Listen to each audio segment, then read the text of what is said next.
A place where human and monster coexist. Cypri sighs in longing. How I'd like to live there myself. The leaps and bounds my research would make.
And fight.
You come across two men sitting on a rock.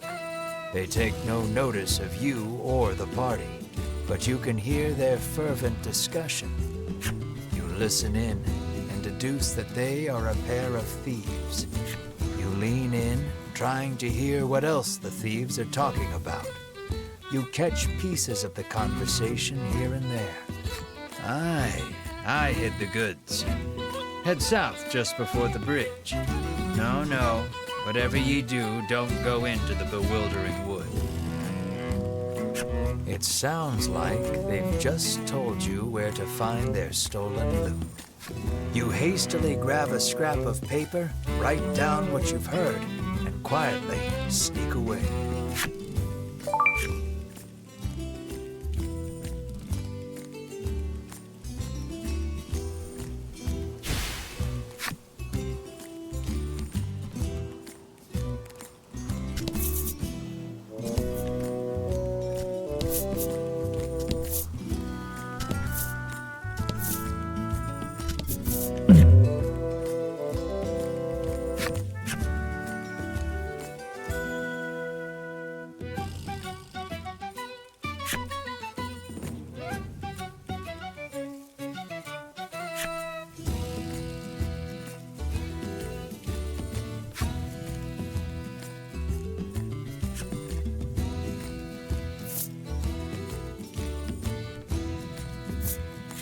Drawing upon your courage, you toss the janky telescope aside and charge ahead with your friends.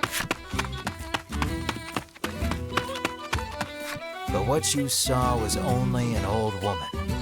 When you realize this, you try to put on the brakes, which sends you and your companions tumbling over one another into a heap on the ground.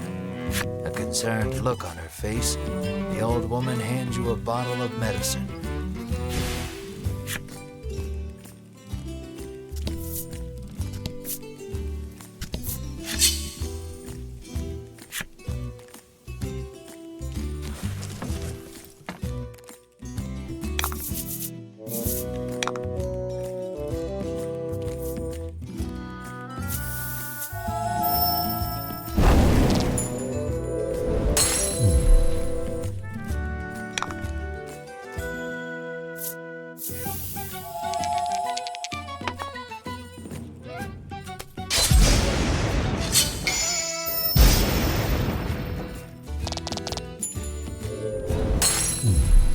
Nice work.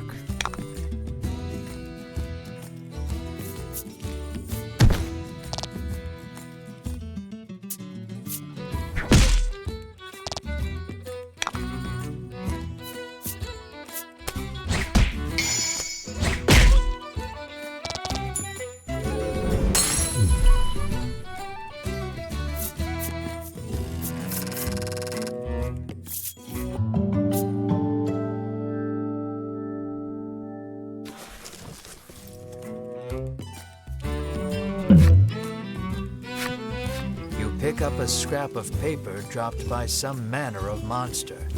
It has a message scrawled on it in crude lettering.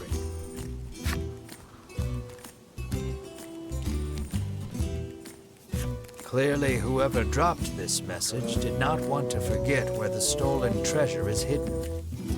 You stash the scrap of paper in your pack and resolve to keep an eye out for the treasure on your travels.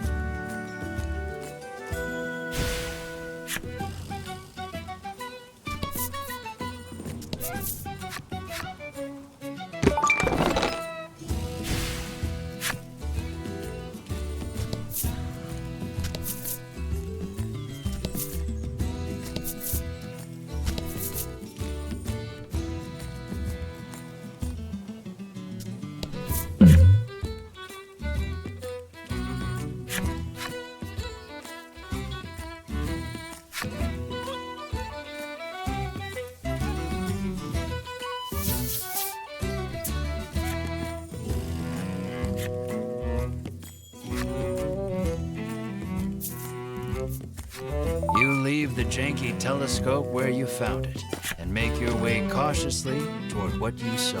You spot a loitering monster. These monsters are a common sight, but you've never seen one move quite like this. You can't not fight such a unique monster. Eagerly, you draw your blade.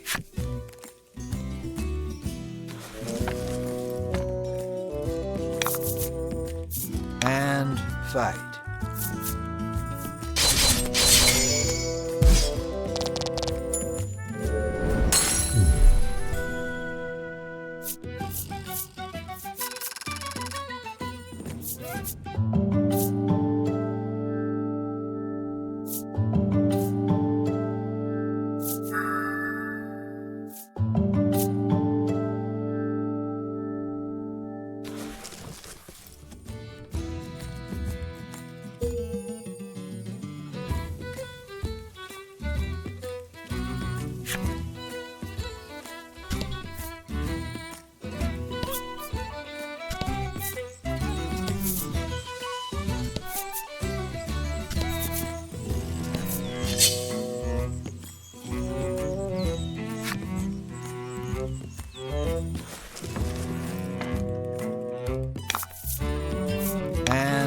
Fight.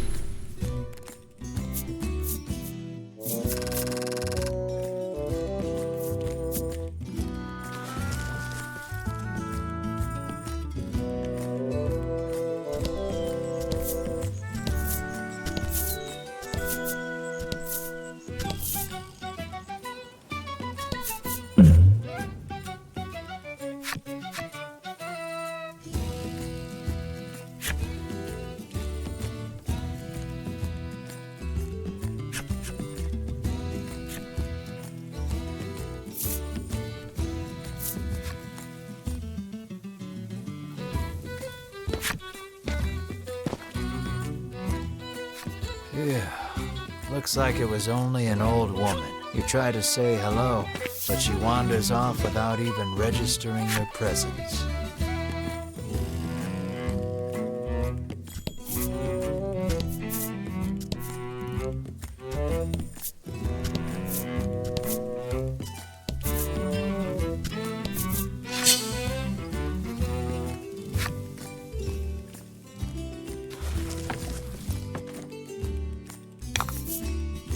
Don't hold back.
That was lucky.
Something's catching the sunlight just so. You move closer to get a better look at it. You find a chest lodged in the hollow of a tree. Something about this feels familiar. You fish a note out of it. Sure enough, this is the location those thieves mentioned when you were eavesdropping. Quite convinced you found their stash, you open the chest with a self-satisfied smirk on your face.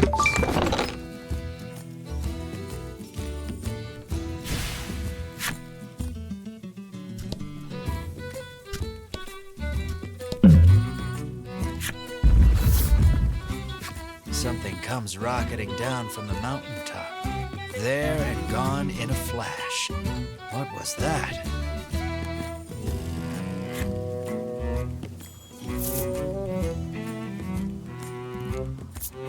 Your friends insist it was probably just a rock, but you're convinced it was a monster, and you can prove it. You point out the coins scattered in the thing's wake.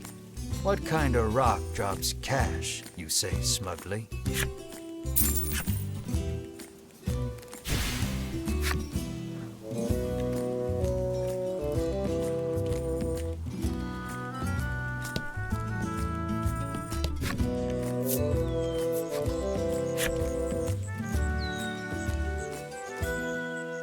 A thick fog impedes your vision. You surmise this is in no small part why they call it the Bewildering Wood.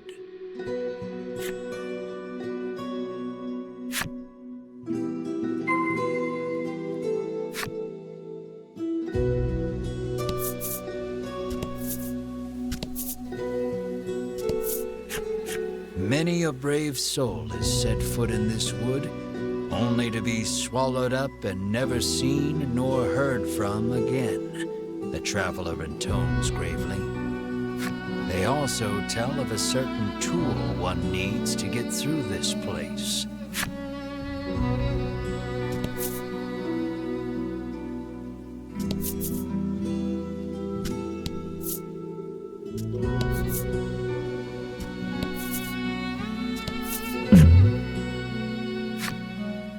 You hear a beautiful melody flowing from the forest depths. It sounds like singing, or perhaps birdsong.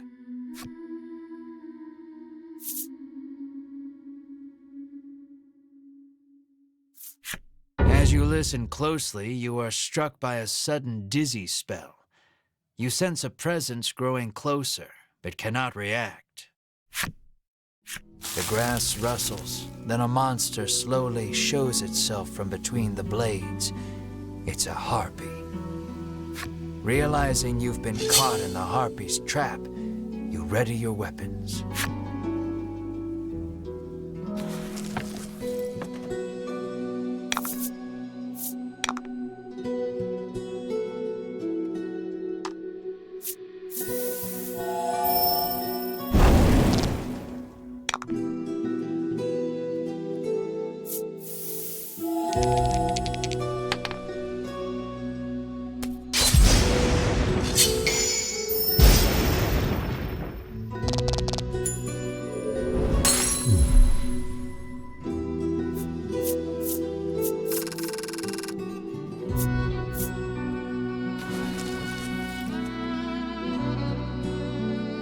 For some time after that, you find yourself trembling at the mere sound of a bird's tweet.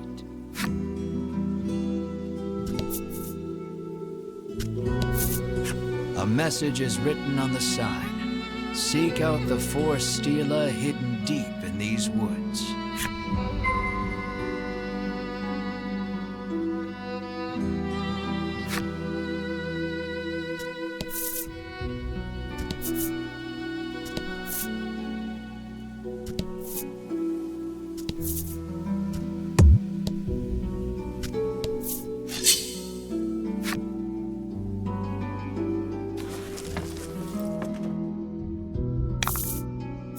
Don't hold back.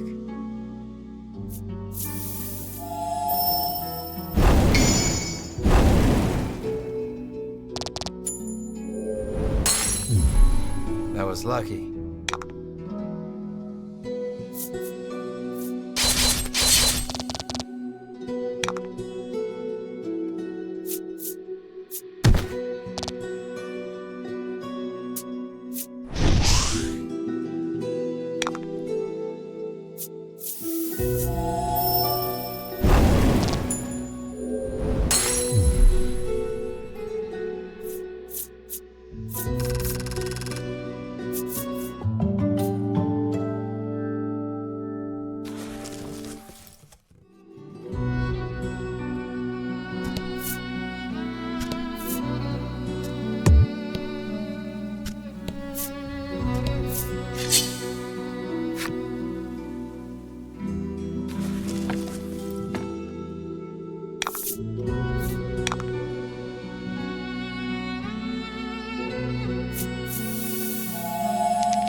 That was lucky.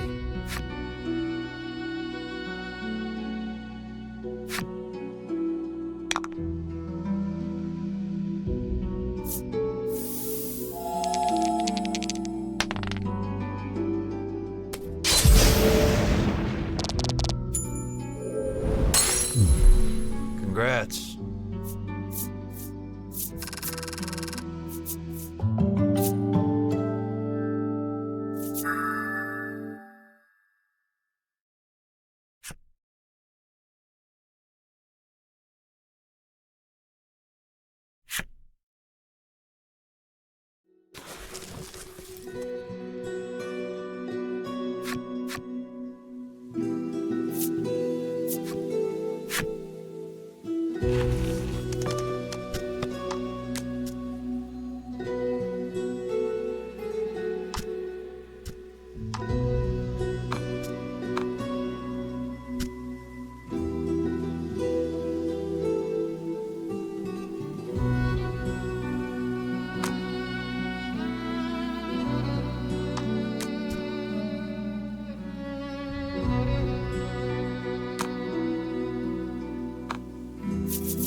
You take a peek inside the grass and immediately find the owner of the voice.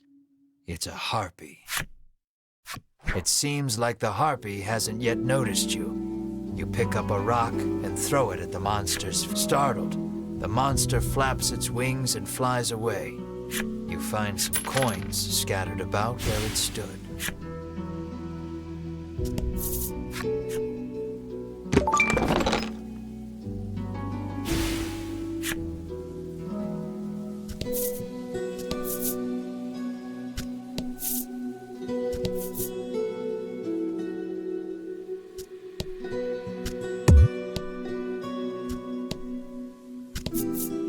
You have found the southern stela. You smack it and hear a sound off to the west. You'd best head that way next.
Congrats.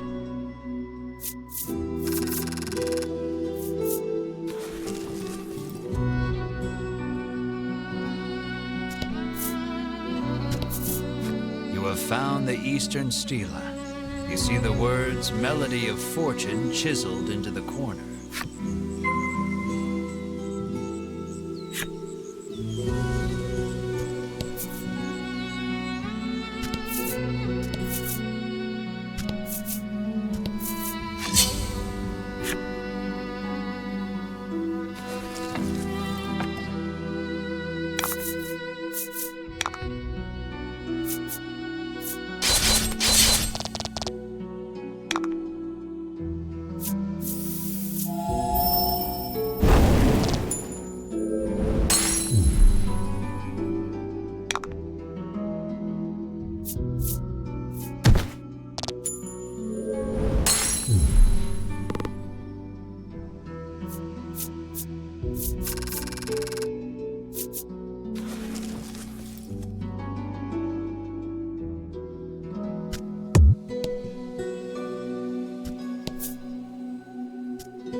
Excellent.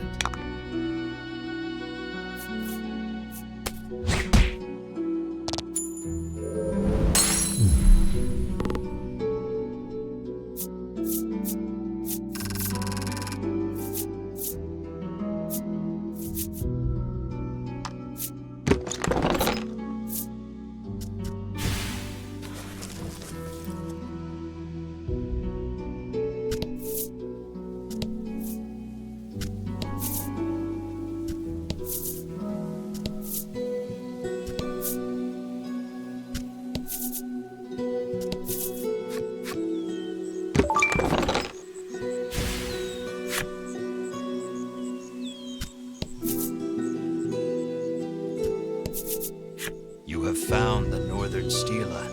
It doesn't look particularly special. You resolve to touch it anyhow.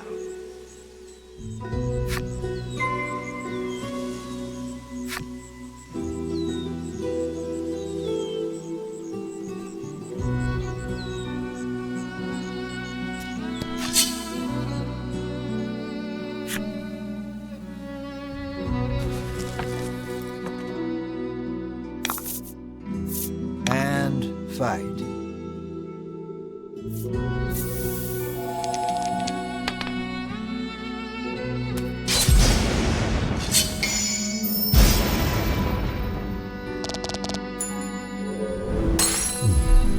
Fortune favors the bold.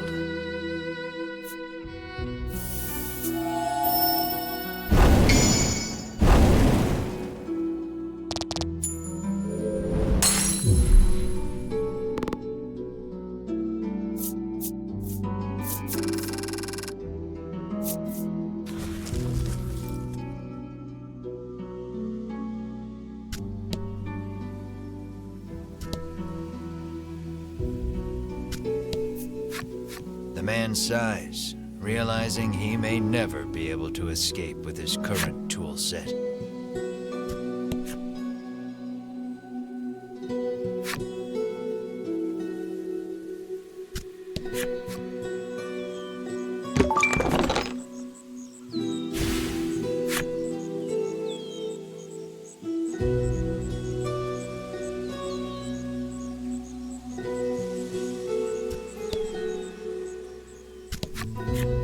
need to hit the stela every single time I want to go home. Ah, what a pain, the frowning woman sighs.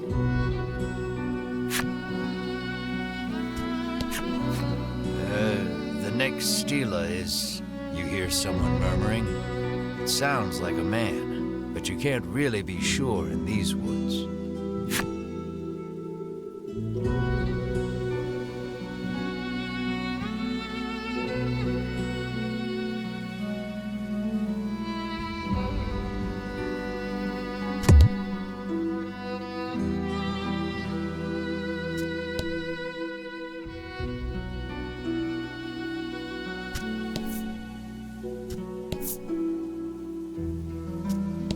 You've already investigated this stela. If memory serves, you heard a sound off to the west when you hit it.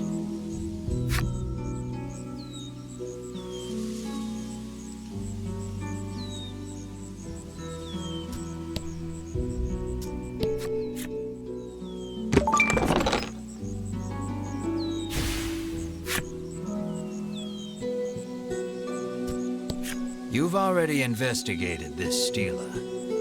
The words Melody of Fortune are rather conspicuously chiseled into the corner.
That was lucky.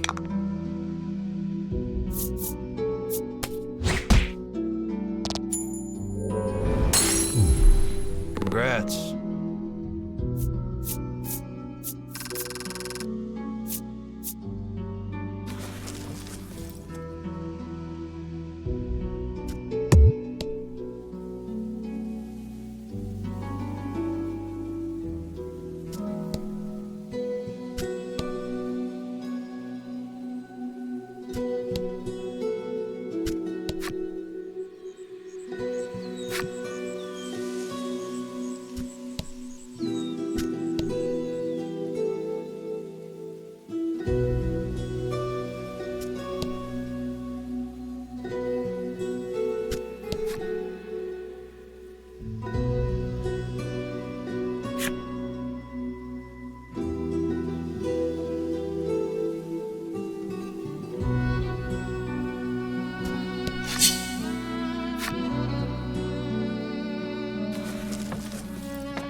You've already investigated this stela. You touch it once more, just in case. Yep, it's still a rock.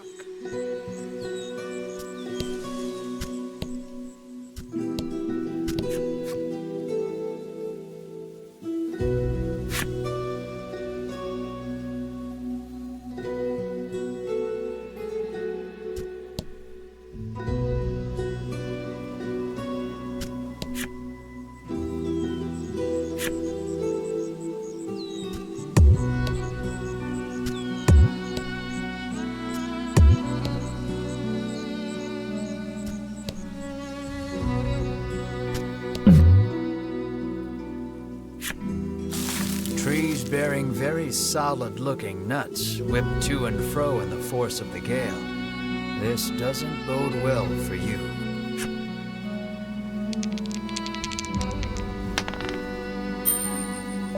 A bunch of nuts fly off from the trees, but you and your friends hightailed it out of there before any of them could hit you.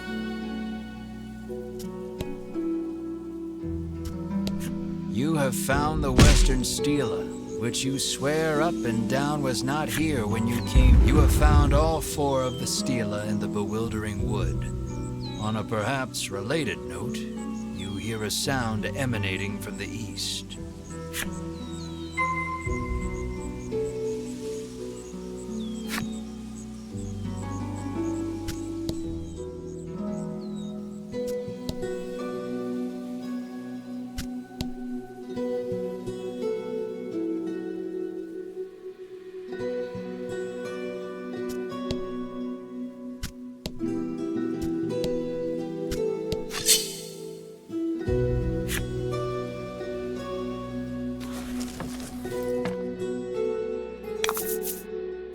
Let's do this.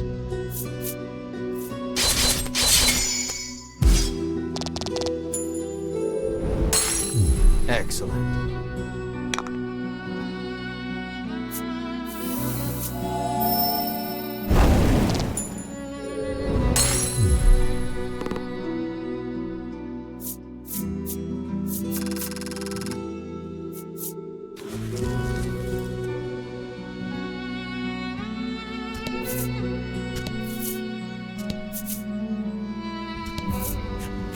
You examine the stela. The message carved into the stela reads, "Play in tune with the forest." You hold the woodland flute you received from the good doctor in Thriston. Doot doot doot doodly, doot doot doot doo. You blow a handful of pleasant enough notes into the woodland flute.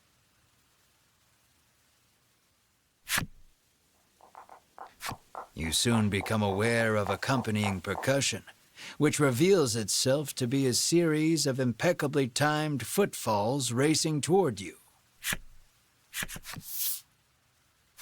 A young woman appears before you. "That was absolutely dreadful," she whinges, her jaunty gait betraying her enjoyment. She calls herself Ridis and declares herself a woodlander, resident of the bewildering wood. By sheer coincidence, the flute on which you played those notes was one designed to call the woodland people to your side. Stunned by your good fortune, you ask Ridis to lead you eastward out of the forest. What luck! She agrees far more readily than you ever anticipated. But, she continues, extending her hand, you'll have to hand over the woodland flute first. You hand over the flute, firmly restating that she may have it on the condition she leads you out of the bewildering wood. Ridis plucks the woodland flute out of your hands with glee and begins playing it as she skips away.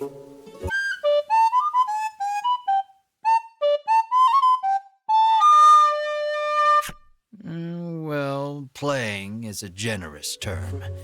It sounds as though she may as well be murdering the poor thing. Ridis makes it clear that the fastest way out of the woods is through woodland, where she lives. "It's that-a-way," Ridis says gleefully, pointing past the stela before you.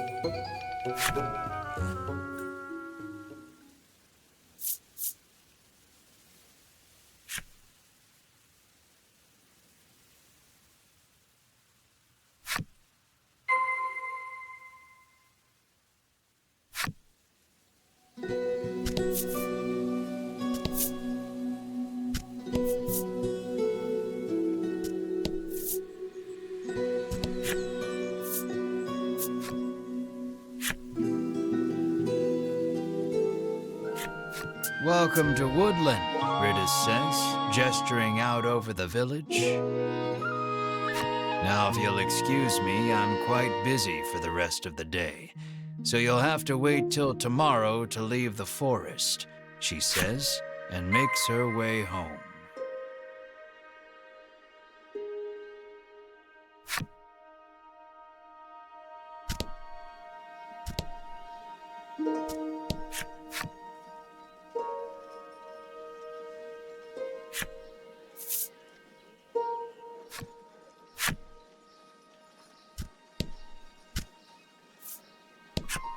Welcome to the forest oasis, the man greets you warmly.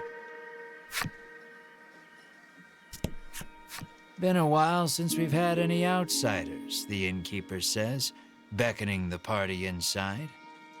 It turns out this inn is simply a place where the poor, lost souls trapped in the bewildering wood may recover. The wooden dining table practically groans under the weight of the platters upon it, all brimming with meats and vegetables from the bewildering wood. I've certainly earned this, you say to yourself, as you slide into your seat at the table. Melanie takes no note of your boorish behavior, uttering a small prayer of thanksgiving before reaching for a plate of vegetables. Mar sits, eyes fixed on the food upon the table, statuesque in his stillness. What a good boy. Mar clears the entire table in a matter of seconds, even emptying the water barrel in a single gulp. He lets out a self-satisfied burp that sends a small jet of just-drank water arcing out onto the floor. The sun sinks low, and the day draws to a close.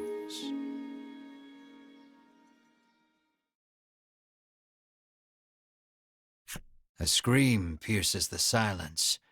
Fire! You leap out of bed, adrenaline coursing through your veins. The others follow suit, and before long you've burst through the front door and into the street.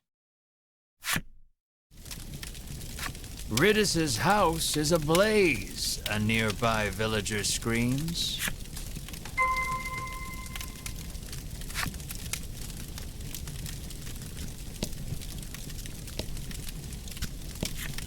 My mother is still inside, Riddis shrieks, darting past you to fetch water from the well south of the village.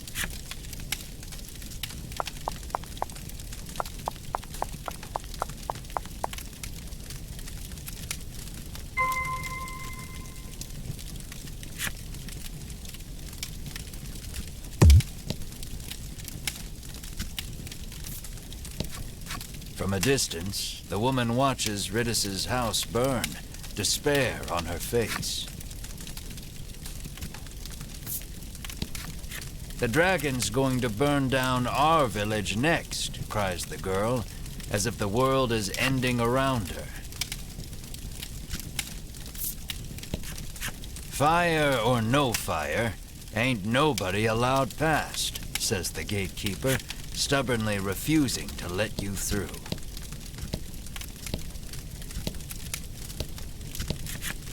Riddis is gathering water in an attempt to fight the blaze all on her own.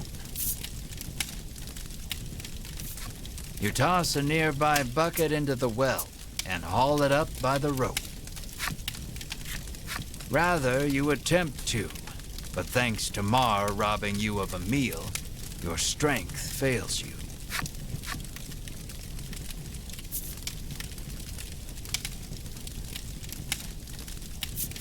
Melanie tosses a nearby bucket into the well and hauls it up by the rope. But she hasn't the strength to raise a full bucket out of the well. She releases the rope and examines her raw, reddened hands. None can say she did not try. Mar's eyes light up. He scrambles over the edge of the well and sucks the well dry in an instant. He pokes at his swollen belly and gestures toward Ridis's house, as if to say, "Get me back there, quick."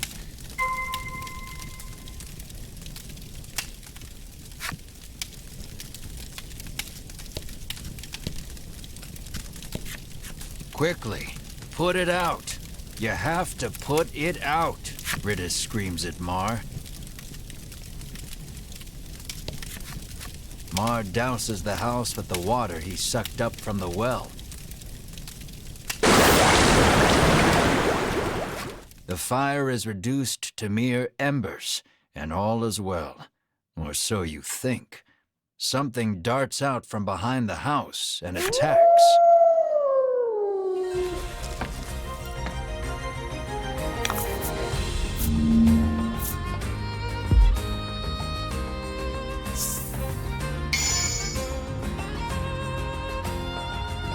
Don't hold back.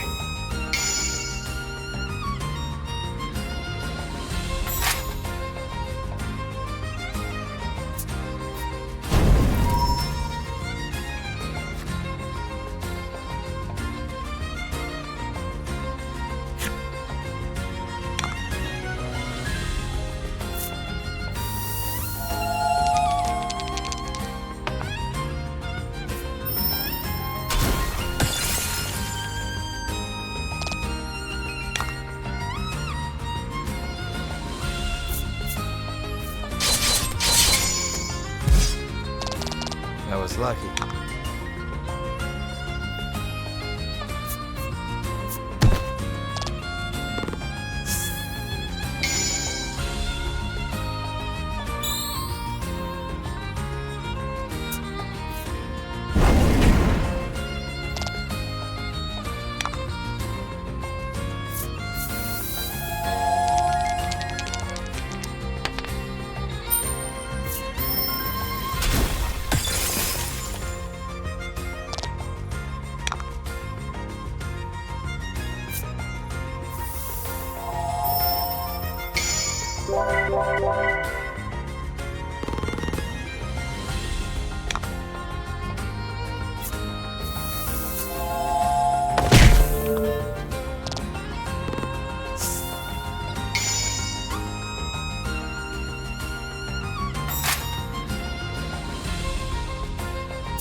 I was lucky.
The fiery beast dispatched, you return to putting out the last of the blaze with Mar's help.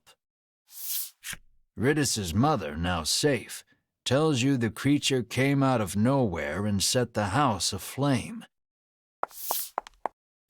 What would bring a creature of fire to a place like this, you wonder?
Light breaks on a new day, and the commotion of the fire feels but a nightmare. You lead your party to Ridis's house to ask for safe passage out of the bewildering wood.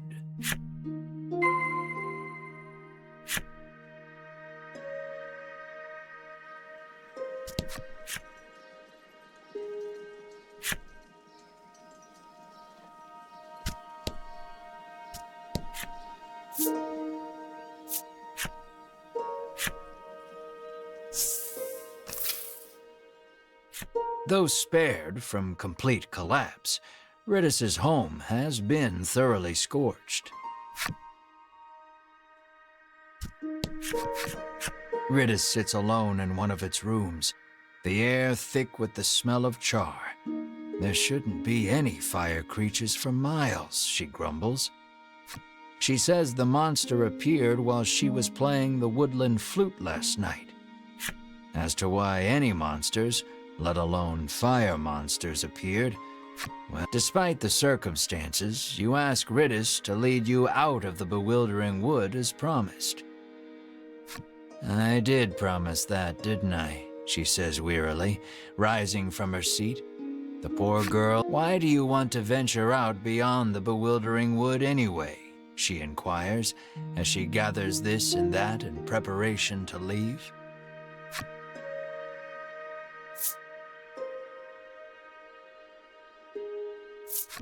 We are in search of the dragon, you say valiantly, adding, the reward will be significant should we defeat him. Honesty is the best policy.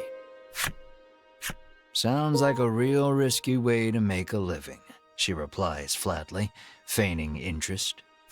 A group of Ivory Order people came through here just the other day, she explains. You connect the dots with malice.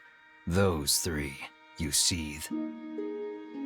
At last, Ridis is ready to depart for the edge of the bewildering wood.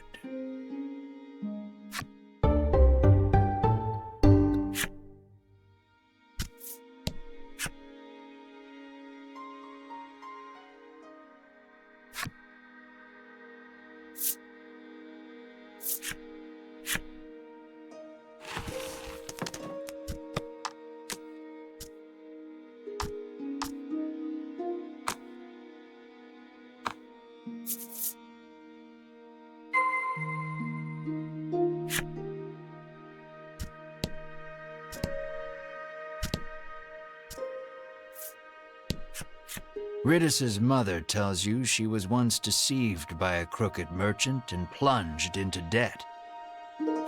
Ridis has been working to repay the debt ever since her mother took ill.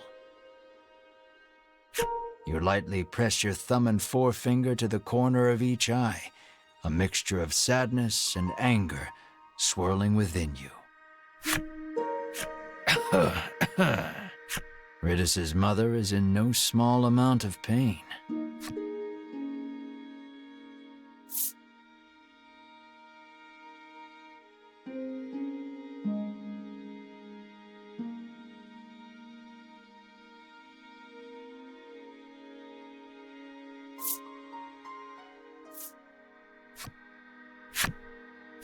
The item you've proffered has no effect on her, but I appreciate the thought. Ridis's mother hands you mysterious card 3 as a token of her gratitude.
How may I help you? The proprietress inquires.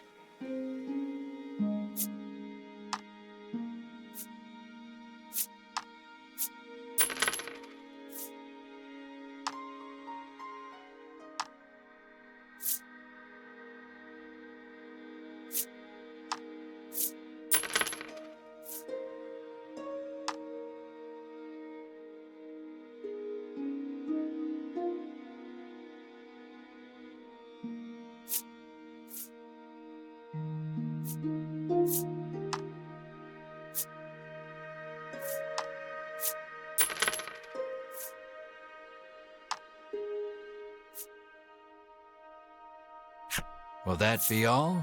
The proprietress asks.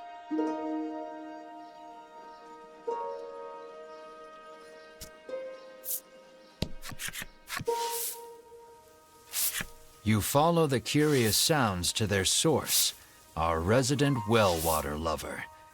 He digs and digs, but no water is forthcoming. What's worse, he has injured his hand in the process. Melanie beseeches you to help the poor man. But well digging was forbidden by our ancestors long ago. You've heard the legends, you protest. How is that the best lie you can come up with? She snaps back. The man turns towards you both, oblivious to the squabble playing out before him. Do you have any salve that might ease my pain? He asks.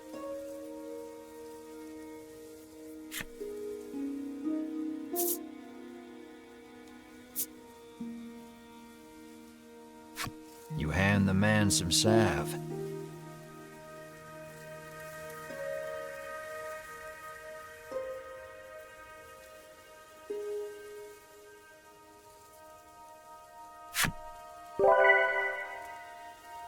The instant he applies it to his hands, he resumes his furious digging, this time punctuated with shouts of "I feel incredible."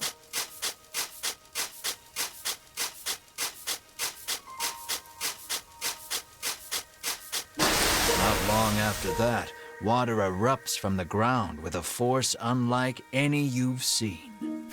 He sidles up to the jet of water and begins drinking from it as one would from a fountain. He is once again in his element. The man hands you mysterious card 4 to show his appreciation for the salve.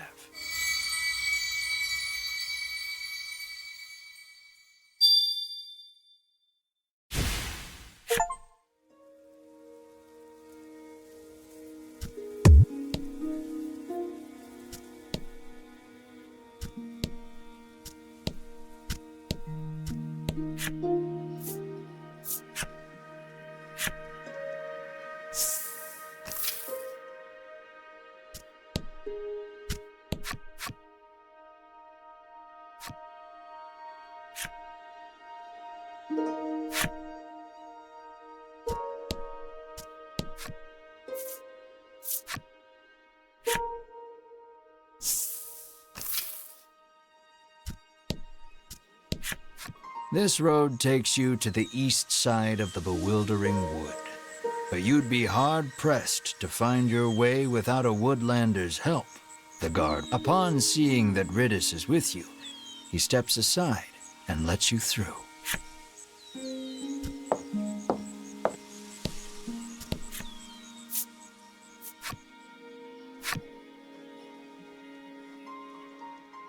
The eastern portion of the woods certainly does not want for thick, soupy fog.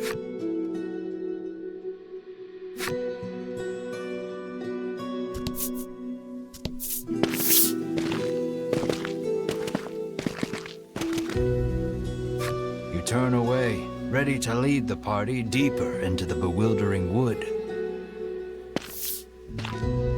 Wait just a moment, you lot. calls the voice of an older man from somewhere behind you. Riddis appears to be familiar with him. She calls him Mr. O. "Here you are, young lady," he says, handing her a slip of paper. Oh dear. Further, Mr. O explains, Riddis did not have a fire insurance policy at the time of the conflagration. "I'll thank you kindly to pay by the end of the month. Bye now," Mr. O says, receding from view as he returns to the forest. Hee. Riddis lets out a bemused chuckle, her demeanor remarkably calm for what has just transpired. She pulls the woodland flute from her cloak and begins softly playing.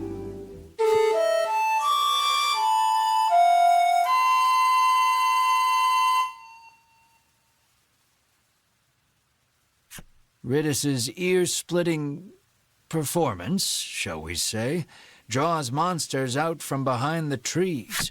Within moments, they are nearly upon you.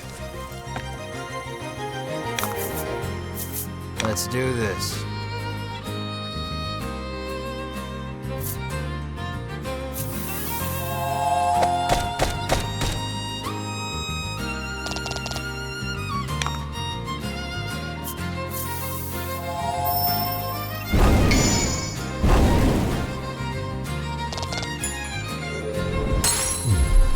Excellent.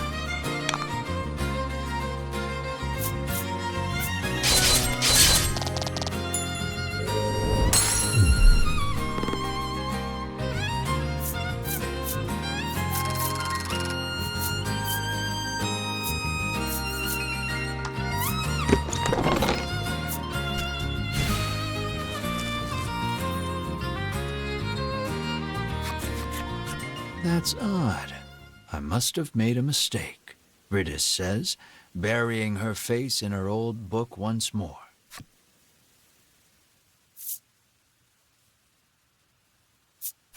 She opens the book to a particular page and thrusts it in your face.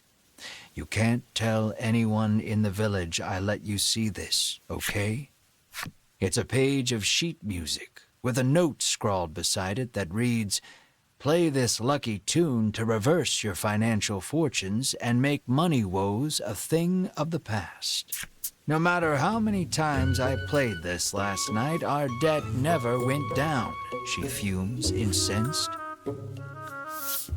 You inspect the page a bit more carefully.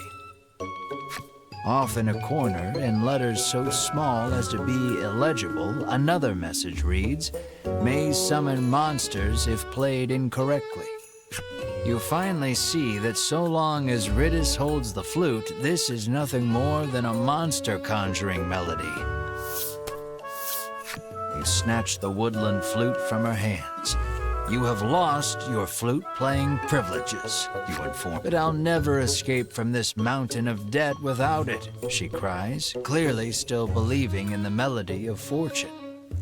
Melanie quietly opines that while Riddis is many things, bright is not one of them.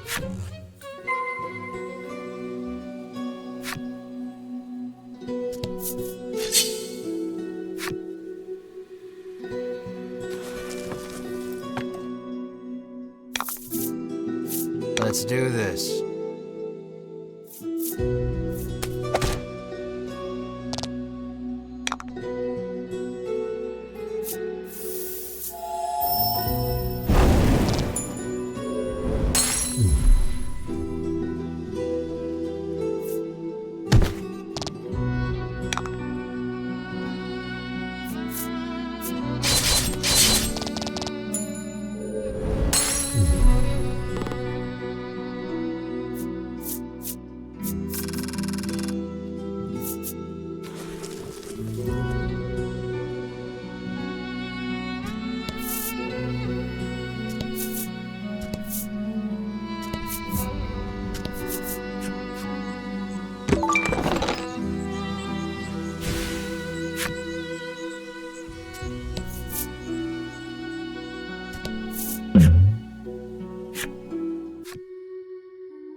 About the enemy.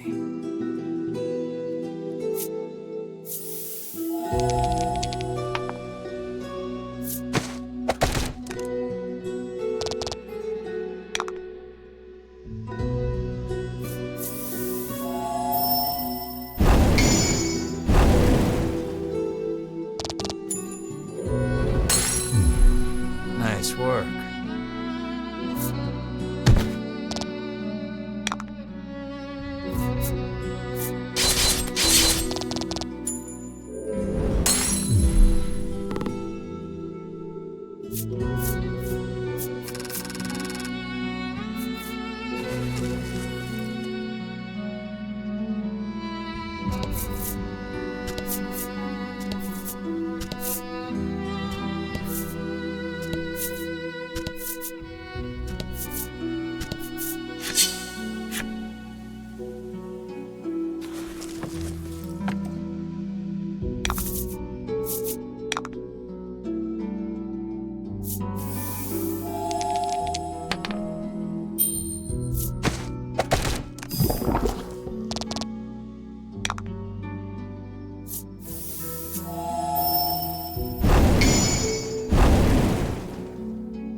Nice work.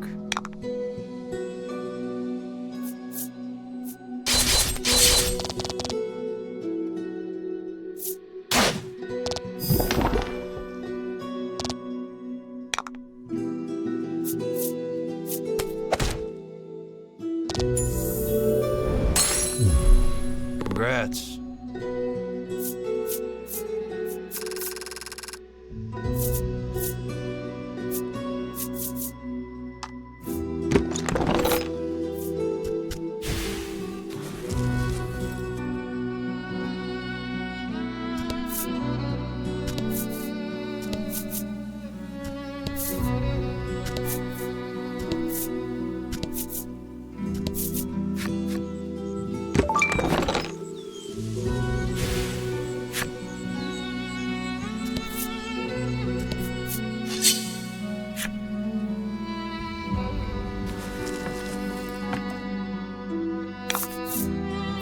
About the enemy.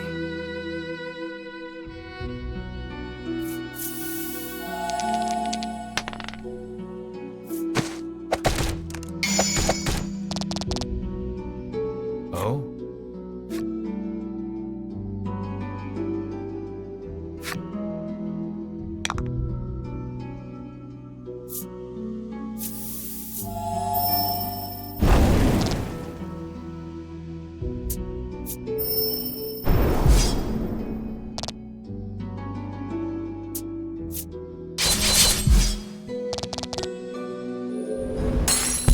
Oof.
Here, Ritis chirps, pushing overgrown boughs and shrubs aside. As she does, a hidden path out of the bewildering wood comes into view.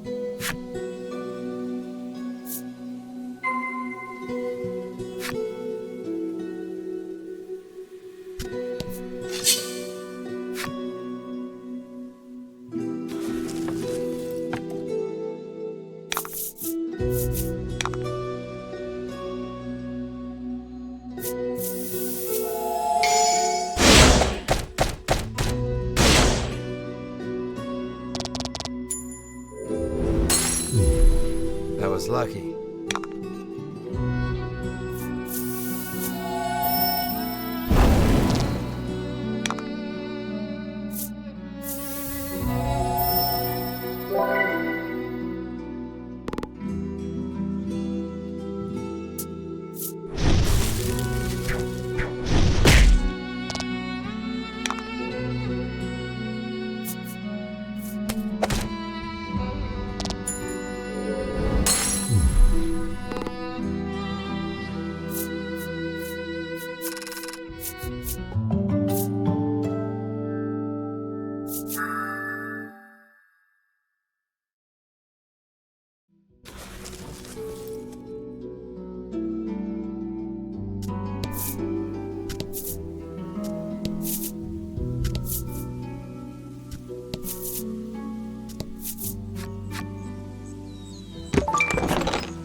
At last, you are free of the bewildering wood. Praise the power of the woodlanders, you squeal in admiration of Ritis.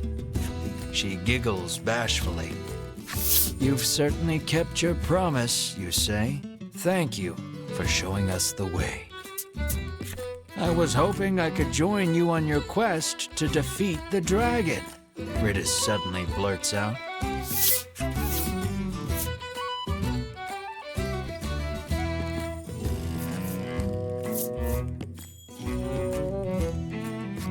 She takes out her old book and thrusts another page in your face. This week's creature of fortune is the dragon. Boons may befall those who encounter him. Melanie's jaw goes slack. What is the deal with this book? Melanie asks, bewildered. I can probably pay off my debt if we can just defeat the dragon, Ritis chirps, revealing her true intentions. No, I won't dilute my share of the riches any further. No more additions to the party, you bark. Have you no heart? Are you just going to leave a young, helpless girl like me to drown in an ocean of debt and deal with that crusty old man? Ritis fires back relentlessly. I want to go. No. So goes the endless chorus of your thoroughly unproductive argument. Melanie calmly reminds you that the party in its current form stands little chance of defeating the dragon. See? You need me, Ritis says, sensing an opportunity. Your well-reasoned argument of no thwarted, you nod your head in resignation and welcome Ritis to the party.